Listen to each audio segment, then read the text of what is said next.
अब तक आपने सुना कि कैसे ख़याली और तुलसी ने अपने घर पर बिरादरी वालों का खाना पीना किया और रथ जगह का आयोजन किया। इस शुभ अवसर पर तुलसी ने ख़याली की पोती को कानूनन गोद लेने और ख़याली की पुत्र वधू को अपनी पुत्री का दर्जा देने की घोषणा की। इसका हर किसी ने खुले मन से स्वागत किया। शाम की दावत में भोजन की तैयारी में सबने मिल बांट कर सहयोग किया। इसके उपरांत मन भावन भजनों का कार्यक्रम देर रात तक चला। आज सुबह उन्हें कल के रथ जगह का प्रसाद प्रधान जी और पटवारी जी को देने जाना था। अब इसके आगे का हाल एपिसोड 24 में सुनिए। शीर्षक है गोदनामा।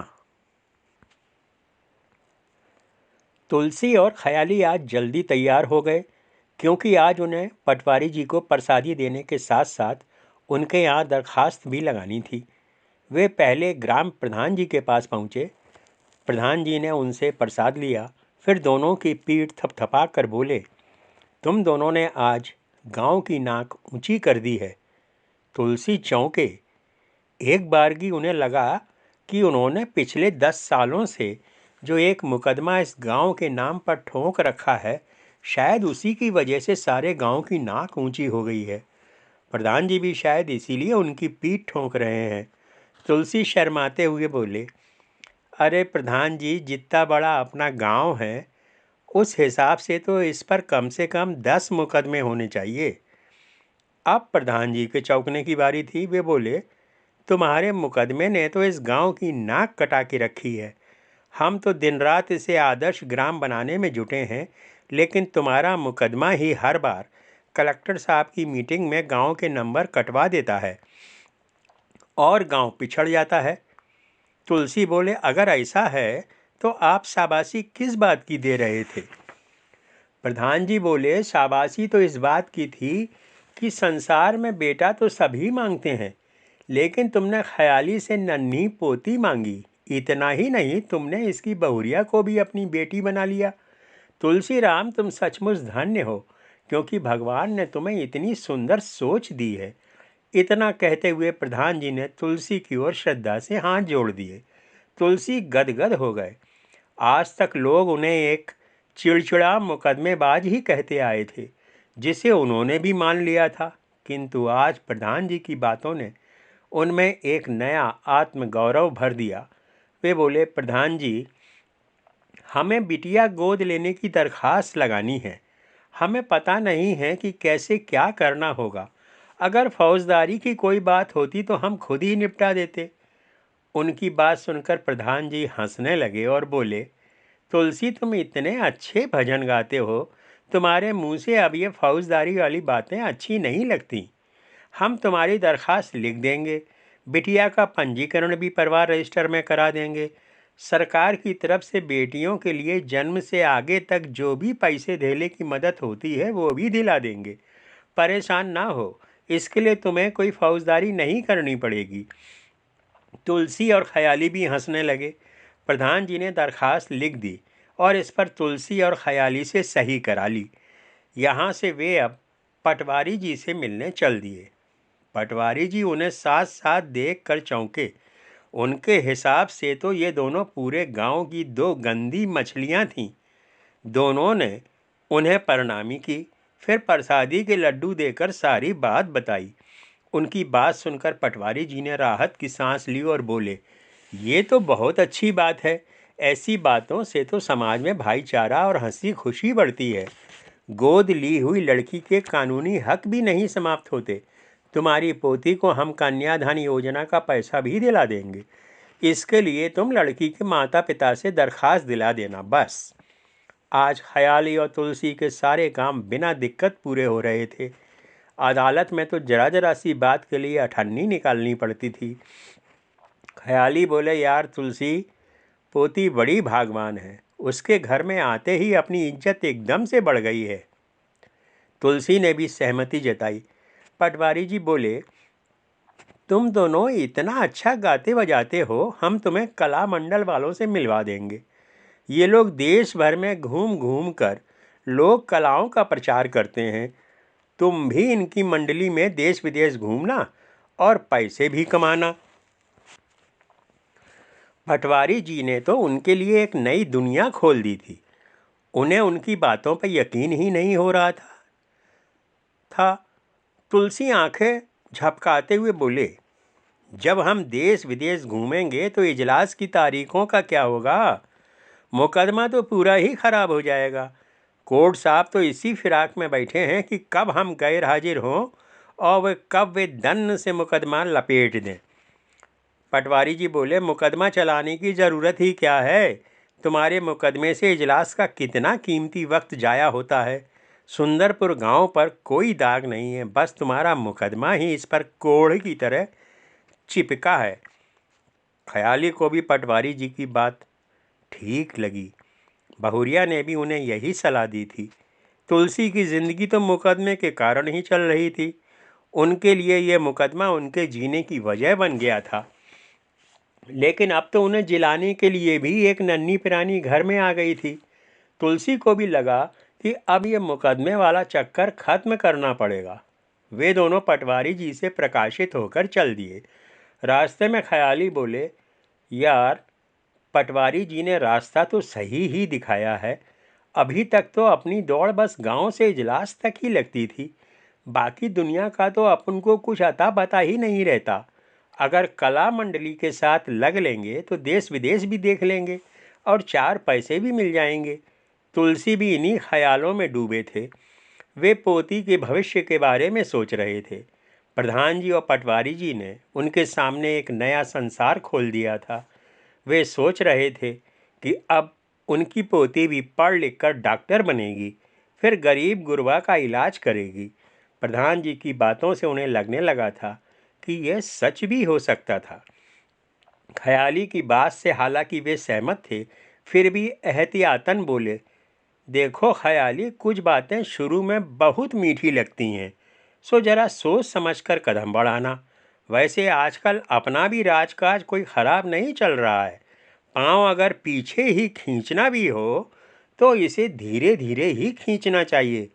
ख्याली ने उनकी बात समझे बिना ही गर्दन हिला दी। उनके दिमाग में भी यही मंथन चल रहा था। जब मन मिल जाते हैं तो इंसान दिमाग के बजाय दिल से काम लेने लगता है। शायद इसीलिए ख्याली ने बात समझे बिना ही उनकी हाँ में हाँ मिला दी थी। प्रधान जी और पटवारी जी ने तो मानो उनके दिमाग की बत्ती ही जला दी थी। वे दोनों आज सब कुछ अच्छा अच्छा सोच रहे थे। ख्याली बोले, अरे यार, एक बात तो भूल ही गए। तुलसी ने सवालिया निगाह डाली। वे बोले, इस मौके पर तो हल्के के सिपाही जी के भी लड्डू बनते हैं। तुलसी ने थैला टटोला और बोले, ठीक कह रहे हो। थैले में अभी प्रसादी के 4 लड्डू बचे हैं। पुलिस चौकी चलकर उसे भी निपटा आते हैं। वैसे भी जब तक पीपल के पेड़ पर प्रेत पिंड ना चढ़ाओ तब तक पूजा पूरी नहीं होती। तुलसी को शायद अपनी ही बात में मज़ा आ गया और वे खू करके हंसने लगे। दोनों ने सुबह से आधे गांव का चक्कर मार लिया था। ख्याली बोले, दादा, पहले कहीं छाया में बैठ के सुरती खाई जाए, फिर थाने की तरफ चलेंगे। जवाब में तुलसी ने कुर्ते की जेब से चुनौती टटोली और बोले, अब छाया वाया छोड़ो, हम चलते चलते सुरती चटका लेंगे। पहले थाना चौकी निपटाकर जल्दी से घर वापस चलो। हमें नींद आ रही है। दोपहर में खाना खाकर सोएंगे। कल इजलास में तारीख भी तो लगी है। ख्याली का सुझाव रिजेक्ट करके तुलसी ने सरे राह चलते चलते सुरती बनानी शुरू कर दी। ख्याली ने उनके हाथ से प्रसादी का झोला ले लिया। ख्याली बोले, पिछली बार सिपाही जी काफ़ी तिड़क गए थे, आज कहीं चौकी में कोई ऊंच नीच ना कर दें। तुलसी बोले, ऊंच नीच करना कोई हंसी खेल है जो कर देगा? हमारे पास अभी तक उसके खिलाफ सबूत हैं कि तुम्हारी खोपड़ी पे पत्थर उसी ने मारा था, जिसका निशान आज तक बाकी है। रपट लेट भी तो लिखाई जा सकती है। इसका दिमाग एकदम सही हो जाएगा। अरे, कांटे से ही कांटा निकलता है। ख्याली को उनकी बात ठीक लगी। तुलसी हथेली पर रखी सुरती को शायद सिपाही समझकर जोर जोर से अंगूठे से रगड़ने लगे। परिणामतः कुछ ही पलों में सुरती चूरा हो गई। उन्होंने चूड़ा उड़ाकर इसकी एक चुटकी ख्याली को दी और बाकी खुद फाँक ली। तुलसी का ये मानना था कि ये सुरती कुछ कमज़ोर बनी थी, सो बोले, अब चला चली में तो ऐसी ही बनती है, लेकिन बैठकी सुरती की बात ही कुछ और होती है। ख्याली सहमत थे, अतः चुप रहे। वे दोनों रास्ते भर थूकते थाकते पुलिस चौकी पहुँचे। किस्मत से हल्के का सिपाही वहीं मिल गया, अन्यथा उन्हें थाने तक जाना पड़ता। सिपाही ने जैसे ही उन्हें अपनी तरफ आते देखा, वह सतर्क हो गया और आंखें सिकोड़ कर उन्हें देखने लगा। तुलसी और ख्याली ने उसे पहचान कर दूर से ही प्रणामी दागी। सिपाही अभी भी उन्हें आशंकित नज़रों से देख रहा था। उसे खामोश देखकर ख्याली बोले, क्या हुआ दीवान जी, क्या आप हमें पहचान नहीं रहे हैं? वह उसी भाव भंगिमा में बोला, मतलब की बात बोलो। लगता था कि अभी भी वह पुराना तजुर्बा नहीं भूला था और इन्हें देखकर उसका पुराना जख्म हरा हो गया था। तुलसी बोले, दीवान जी, हम तो आपके लिए रत जगह के लड्डू लाए थे। हमें लगा कि खुशी तो सबके साथ बांटनी चाहिए। हमने ख्याली की पोती गोद ले ली है। वह बोला, क्यों, क्या तुम्हारा मुकदमा ख़त्म हो गया? अपने जानी दुश्मन की पोती कैसे पालोगे? तुलसी को लगा कि सिपाही तो पूरी तफ्तीश वाले मूड में है। वे बड़े प्रेम से बोले, अब साहेब, दुश्मनी के लिए कोई पोती थोड़े ही छोड़ देता है। फिर दुश्मनी भी तो सिर्फ ख्याली से है, इसकी पोती से थोड़े है। आप तो लड्डू खाकर मुंह मीठा करो और पोती को आशीर्वाद दो। उनकी आखिरी बात सुनकर सिपाही के चेहरे का तनाव कुछ कम हुआ। उसने प्रसाद के लिए हाथ बढ़ा दिया। ख्याली ने लपक कर लड्डू की पुड़िया उसे थमा दी। उसने भी उन्हें बेंच पर बैठने का इशारा कर दिया। वे दोनों आराम से बैठ गए। तुलसी ने पूछा, दीवान जी, क्या हमें गोद लेने की इत्तला थाने में भी देनी होगी? सिपाही जी बोले, इसमें ना देने की कौन सी बात है? थाने में अच्छी खबरें भी तो लिखी जाती हैं, आप शौक से दो। तुलसी बोले, हमारे लिए तो आप ही सरकार हो, सो हमने आपके कान में बात डाल दी। इस बात से सिपाही जी थोड़ा और नरम पड़े और बोले, ठीक है, हम थाने पे खबर पहुंचा देंगे, लेकिन हमारा भी एक कहना है कि अब तुम लोग अपना रगड़ा ख़त्म करो।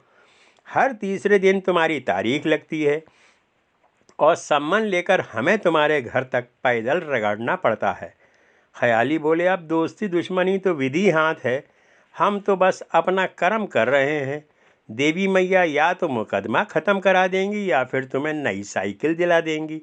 ख्याली ने जवाब इतना घुमा फिरा के दिया था कि सिपाही जी का दिमाग भिन्ना गया। वह बोला, कल तुम दोनों की इजलास में तारीख है, ठीक 9 बजे पहुंच जाना। हम सम्मन पर यहीं तुम्हारी सही करा लेते हैं। तुम्हारा जब तक मन करे लड़ो। हमारा तो यही कहना है कि झगड़ा झंझट अच्छा नहीं होता, क्योंकि पता नहीं कब किसके पोस्टमार्टम की नौबत आ जाए। ख्याली आश्वस्त हो गए कि सिपाही जी के दिमाग में अभी तक कत्ल का अंदेशा और रंजिश जिंदा थी। दोनों ने सम्मन पर दस्तखत बनाए और गांव के लिए वापस चल दिए। घर पहुंचते पहुंचते दोनों काफ़ी थक गए थे। घर पहुंचकर उन्होंने खाना खाया और सो गए। शाम की बैठकी पहले से ही पक्की कर ली गई थी। शाम को ख्याली केवटों से पहली धार वाली बोतल और बाजार से चटपटे चने ले आए। जब वे साधना शिला पे आमने सामने हुए तो हमेशा की तरह उन्होंने ताजी सुरा से शिला का पूजन किया। उसके बाद अपने अपने गिलास भरे। गिलास उठाने के पहले तुलसी बोले, यार ख्याली, कल इजलास में क्या होगा? ख्याली ने तुरंत तुलसी के हाथ में उनका गिलास थमाया, फिर अपना उठाकर बोले, ऐसी बातों पर चर्चा 2 गिलास के बाद की जाएगी, अभी तो पहला खींचो। इतना कहकर उन्होंने अपना गिलास खाली कर दिया। तुलसी ने भी अनुसरण किया। सुरा ताज़ी थी अतः उनके कंठ सुन्न जैसे हो गए। बिना मसाले वाली देशी दारू की खासियत यह होती है कि ये सारी रेड लाइटें जंप करती हुई सीधे दिमाग में टक्कर मारती है। शायद इसी वजह से ये दोनों की पहली पसंद थी।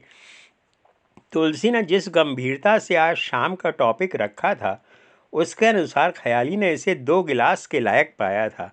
चूँकि इस विषय में उन्हें भी अपने विचार व्यक्त करने थे, अतः गिलास खाली होते ही उन्होंने पुनः इन्हें भर दिया। चटपटे चने चबाकर उन्होंने मुंह का जायका ठीक किया और पात्र पुनः होठों से लगा लिए। ख्याली ने जब बातचीत शुरू करने लायक ऊर्जा प्राप्त कर ली तो उन्होंने कव्वालों वाले अंदाज में तुलसी के सवाल का जवाब दिया। मुद्दई लाख बुरा चाहे तो क्या होता वही है जो मंजूर खुदा होता है। इस समय यदि उनके पास ढपली होती तो वे शेर के बाद इस पर 2 थपकी लगा देते। शेर की मंशा और अंदाज देखकर तो यही लगा कि उन्होंने मुद्दई वाले खाने में कोर्ट साहब को रखा था। तुलसी इसके अलावा भी कुछ सुनना चाह रहे थे। ख्याली ने उनकी मंशा भांपी और बोले, जब पिछले 10 सालों में इजलास अपना बाल बांका नहीं कर सका तो अब क्या कर लेगा। आखिर पिछले 10 सालों से अपन केस खींच रहे हैं ना। तुलसी ने हाँ में सिर भर हिलाया। उन्होंने जल्दी ही सिर पर काबू किया, क्योंकि ठीक इसी समय पहली धार वाली ने भी उनके मानस पर पहली किक मारी थी। तुलसी ने अपनी आंखें मिचमिचाकर ख्याली के नेत्रों पर फोकस की, क्योंकि ख्याली की आंखों से ही उन्हें पता चलता था कि वे कब और कितना सच बोल रहे हैं। तुलसी बोले, केस तो हम जरूर खींच रहे हैं, लेकिन कभी प्रधान जी की पीर भी समझी है। बेचारे आज कितने दुख से बोल रहे थे कि सिर्फ अपने मुकदमे की वजह से ही ग्राम आदर्श ग्राम बनने से रह जाता है। ख्याली सोच में पड़ गए। समस्या वाकई गंभीर थी।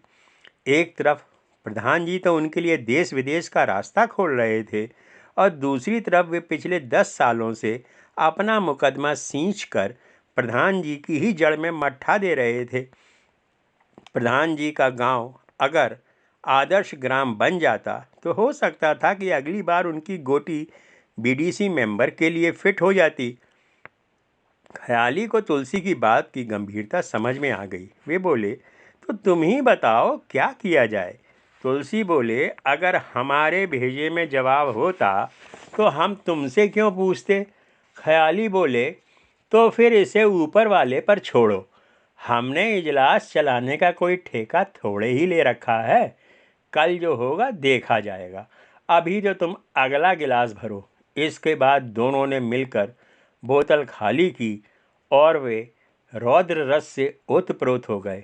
इसके बाद उन्होंने सारी दुनिया को संबोधित करते हुए डगमगाते कदमों से अपने घरों के लिए प्रस्थान किया।